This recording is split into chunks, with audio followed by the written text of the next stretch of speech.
Good evening बच्चों, कैसे हो आप लोग। चलिए आज हमारी जो रिवीजन वाली सीरीज़ है उसका जो हम चैप्टर कल पढ़ रहे थे breathing and exchange of gases, इसका सेकंड लेक्चर है और आज ये चैप्टर हमारा कंप्लीट हो जाएगा। तो चलो स्टार्ट करते हैं। हमने कल तक देख लिए थे वॉल्यूम और कैपेसिटी। आज हम देखने वाले हैं कि गैसेस का एक्सचेंज कैसे होता है। तो सबसे पहली बात हमें ये देखना है कि गैसेस का एक्सचेंज जो है वो किन के बीच में होता है। तो जो फर्स्ट है हमारा, तो वो एल्वेलाई और ब्लड के बीच में होता है, फिर ब्लड एंड टिश्यू के बीच में होता है। अब alveoli are the primary side of gases exchange important point है, स्टेटमेंट बेस्ड क्वेश्चन बन सकता है। देखो सबसे पहले किसके बीच में हो रहा है, एल्वेलाई और ब्लड के, फिर किसके बीच में हो रहा है, ब्लड और टिश्यू के। लेकिन जो एल्वेलाई होती है उसको क्या कहा जाता है, primary site of gases exchange. Oxygen और कार्बन डाइऑक्साइड का जो एक्सचेंज होता है वो सिंपल डिफ्यूजन मेथड से होता है। मतलब एक्टिव, पैसिव और फैसिलिटेड, यहाँ पर किसी भी प्रकार का कोई इस तरह से ट्रांसपोर्टेशन का यूज़ नहीं किया जाता है। एक सिंपल डिफ्यूजन मैकेनिज्म होती है जिससे ऑक्सीजन अंदर की तरफ जाती है और कार्बन डाइऑक्साइड बाहर निकलती है। अब ऐसे कौन से फैक्टर्स है जिसके ऊपर गैसेस एक्सचेंज डिपेंड करता है, ये हमें देखना है। यहाँ से हर साल क्वेश्चन आता है। इस बार भी एक तो वॉल्यूम और कैपेसिटी से एक क्वेश्चन आया था, और जो गैसेस एक्सचेंज होता है वो कौन कौन से फैक्टर इसमें काम करते हैं, इस पे से एक क्वेश्चन आया था इस बार और हर साल आता है। तो सबसे पहले हम देखते हैं कि जो प्रेशर और कंसंट्रेशन ग्रेडियंट होता है वो कहाँ। जब हमने पिछली क्लास में ये पढ़ा था कि यदि एटमॉस्फेयर का प्रेशर ज़्यादा है और एल्वेलाई का प्रेशर कम है तो गैस कहाँ से ट्रांसफ़र होगी, तो वो ट्रांसपोर्ट होगी हमारी एटमॉस्फेयर से एल्वेलाई तक। अब यदि एल्वेलाई का प्रेशर ज़्यादा है और एटमॉस्फेयर का प्रेशर कम है तो कार्बन डाइऑक्साइड कहाँ आएगी, बाहर से अंदर की तरफ। तो यहाँ पर मैंने एक टेबल बनाया हुआ है जिसमें आपको दिख जाएगा कि किस तरह से गैसों का एक्सचेंज होगा। अब यदि हम रेस्पिरेटरी गैसेस की बात करते हैं तो यदि एटमॉस्फेयर में हम देखें, एटमॉस्फेयर में जो ऑक्सीजन होती है उसका परसेंटेज वो कितनी होती है, 159 ml, है ना। mmHg कितनी होती है, 159 mmHg। जबकि यदि हम कार्बन डाइऑक्साइड की बात करते हैं तो 0.3 mmHg जो है वो हमारी कार्बन डाइऑक्साइड होती है।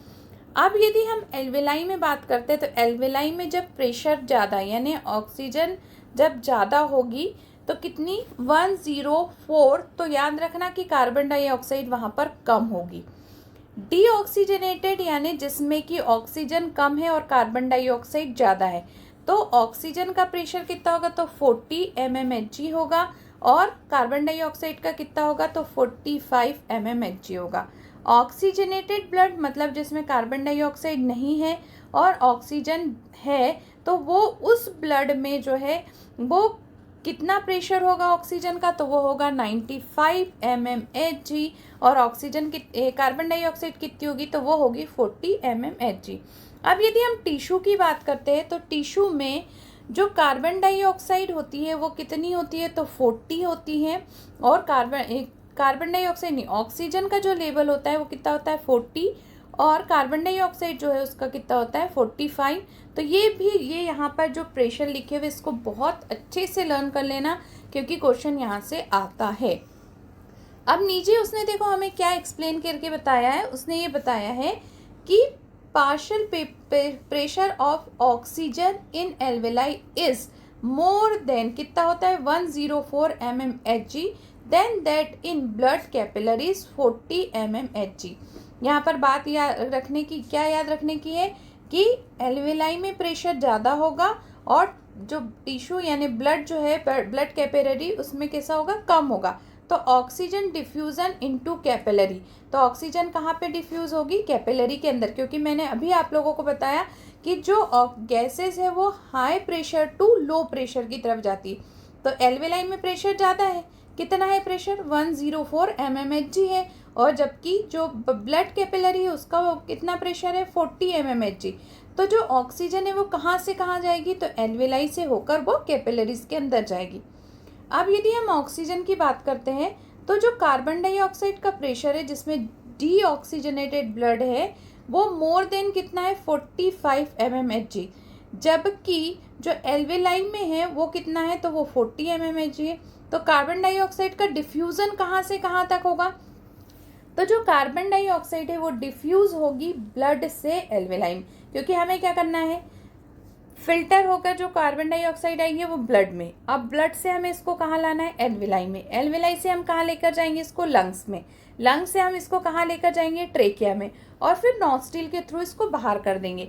तो अब हमें ये जो कार्बन डाइऑक्साइड है इसको एल्वेलाई से, ब्लड से लेकर एल्वेलाई में लाना है। तो जो ब्लड का प्रेशर है वो कितना होगा, 45 mmHg होगा, जबकि जो हमारा इसका एल्वेलाई का होगा वो कितना होगा, तो वो हमारा होगा 40 mmHg। अब हम यदि सॉल्युबल गैस की बात करते हैं तो solubility of gases, so solubility of carbon dioxide is 20 to 25 times higher than the oxygen. जो कार्बन डाइऑक्साइड गैस सॉल्युबल होती है वो 20 to 25 times higher than oxygen होती है। So the amount of carbon dioxide that can diffuse through the diffusion membrane per unit difference in the partial pressure is higher than the oxygen, है ना। तो ये जो डिफ्यूजन हो रहा है तो किसका प्रेशर, कार्बन डाइऑक्साइड के प्रेशर से ऑक्सीजन का जो प्रेशर है वो ज़्यादा होगा। अब मेम्ब्रेन की थिकनेस, तो जो डिफ्यूज़न जब हो रहा है तो 3 मेम्ब्रेन्स यहाँ होती है और इनकी जो थिकनेस है वो उसके अकॉर्डिंग ये अरेंज्ड होती है। तो सबसे पहली जो बाहर वाली होती है उसको हम क्या कहते हैं, एक्वेमस इपीथीलियम ऑफ एल्वेलाई, फिर एंडोथीलियम होगी और बेसमेंट सब डांसेस बिटवीन दैम। तो ये इसकी 3 लेयर्स होती है, इनकी थिकनिंग जो है वो 0.5 m से लेकर होती है और जहाँ पर गैसेस का एक्सचेंज जो है वो इजीली हो जाता है। यहाँ पर देखो डायग्राम दिया हुआ, ये जितना भी जो ब्लू कलर से आपको दिखाई दे रहा है वो क्या है, इंस्पायर्ड गैसेस है, और ये जो है यहाँ से ये एक्सपायर्ड गैसेस है ना। तो इस तरफ से इस साइड से यदि आप देख रहे हो यहाँ से, तो आपको दिख रहा होगा कि यहाँ से कार्बन डाइऑक्साइड बाहर निकल रही है और यहाँ से कार्बन डाइऑक्साइड जो है वो अंदर की तरफ आ रही है। ये सारे प्रेशर लिखे हुए जो हमने यहाँ पर पढ़ चुके हैं पहले भी। इसके बाद हम देखते हैं कि जो गैसेस का जो ट्रांसपोर्ट होता है, oxygen transport and carbon dioxide transport, वो कैसे होता है। It is the transport of respiratory gases oxygen and carbon dioxide from alveoli to the systematic tissue and vice versa. Oxygen का ट्रांसपोर्टेशन हम सबसे पहले देखेंगे। It is the transport of oxygen from lung to various tissue. तो क्या होता है, lungs तक ऑक्सीजन पहुंचती है और फिर लंग्स क्या करता है, इसको वेरियस जो टिश्यूज़ होते हैं वहाँ तक पहुँचाता है। तो इसके 2 तरीके, यानी किसके, लंग्स से टिश्यू तक ऑक्सीजन के ट्रांसपोर्ट करने के 2 तरीके। सबसे पहले या तो हम ऑक्सीजन को किसके साथ मिक्स कर दें, ब्लड प्लाज्मा के साथ, लेकिन जब हम इसको ब्लड प्लाज्मा के साथ में मिक्स करेंगे तो ये केवल और केवल कितने % जाएगी, तो ये 3% ऑफ ऑक्सीजन होगी जो डिज़ोल्व फॉर्म में जाएगी।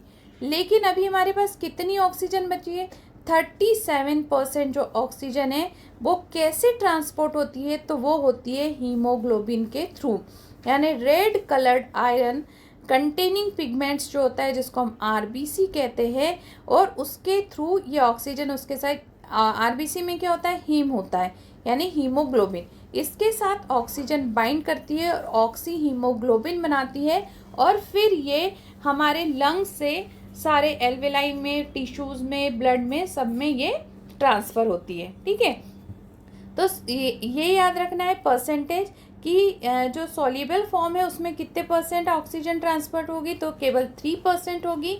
और ऑक्सी हीमोग्लोबिन मतलब ऑक्सीजन जब हीमोग्लोबिन के साथ बाइंड करके ट्रांसपोर्ट होगी तो वो कितने % होगी, तो वो होगी हमारे 97%। ठीक है, ये जो है ऑक्सीजन का हीमोग्लोबिन के साथ बाइंड होना, उसको हम क्या कहते हैं, ऑक्सीजनेशन। क्या कहते हैं उसको हम, ऑक्सीजनेशन। अब एक जो हीमोग्लोबिन होता है ये 1 मॉलिक्यूल है HB यानी हीमोग्लोबिन, इसके साथ में कितनी ऑक्सीजन एक बार में बाइंड करती है, तो इसके साथ में ऑक्सीजन के 4 जो मॉलिक्यूल है इस तरह से बाइंड करते हैं और ये ट्रांसपोर्ट होते हैं। सेम यही बात हमें एनसीईआरटी लिख कर दे रही है। Hb यानी haemoglobin has 4 haem unit, so each Hb molecule can carry 4 oxygen molecules. Binding of oxygen depend upon, सबसे पहली बात ये वाली लाइन जो है बहुत इम्पॉर्टेंट है कि ऑक्सीजन कब हीमोग्लोबिन के साथ बाइंड होगी, उसको कौन कौन सी कंडीशन चाहिए।